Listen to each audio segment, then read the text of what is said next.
Parashá Bamidbar, ela conta para nós como Hashem ordenou Moshe a contar o povo judeu.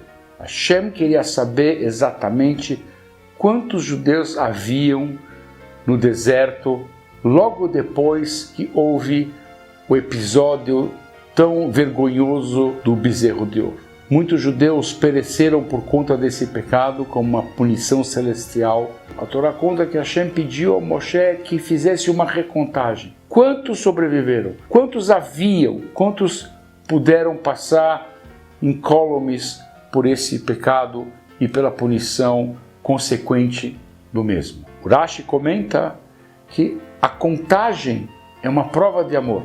Hashem sabia quantos tem. Hashem não precisava que Moshe contasse.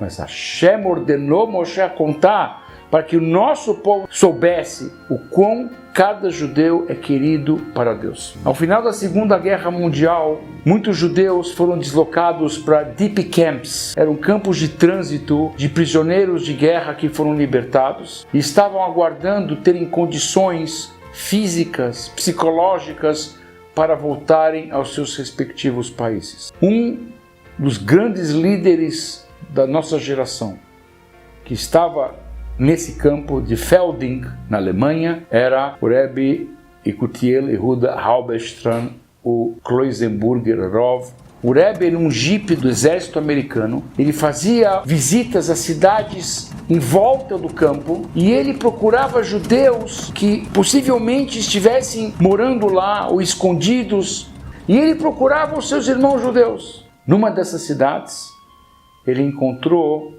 uma família alemã que contou a ele que havia um garoto judeu de 14 anos que eles ocultaram num porão todos os anos da guerra. O Rebbe de Kloisenburg, nessas visitas, encontrou esse menino e foi conversar com ele. Foi convencê-lo a vir com ele para esse campo, dizendo a ele: lá você vai estar com teus irmãos judeus, com a tua família, com o teu povo. Aqui você está em meio de alemães hostis, muitos deles ainda doutrinados no nazismo. E o menino disse para o Rebbe: eu não vou com você, eu não quero ir com você, eu não sou religioso. Ele era um menino de uma família muito assimilada, muito aculturada.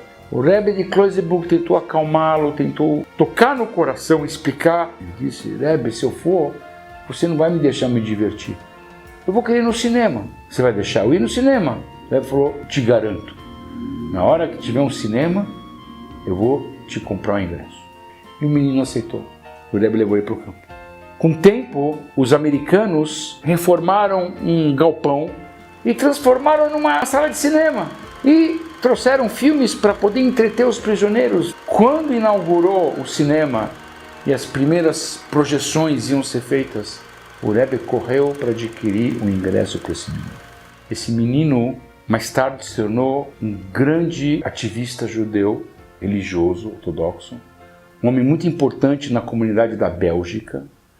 E esse homem contou que aquele ingresso de cinema mexeu no âmago da vida dele. Ele falou: quando eu vi que esse Rebbe se importava comigo, ele não era um número a mais, ele não estava interessado em me catequizar, em me converter, ele estava preocupado comigo, me respeitou, e aquilo foi uma mudança na minha vida, e eu decidi: eu quero seguir esse caminho, eu quero ter uma religião que ensina a, antes de mais nada, respeitar o ser humano como ele é.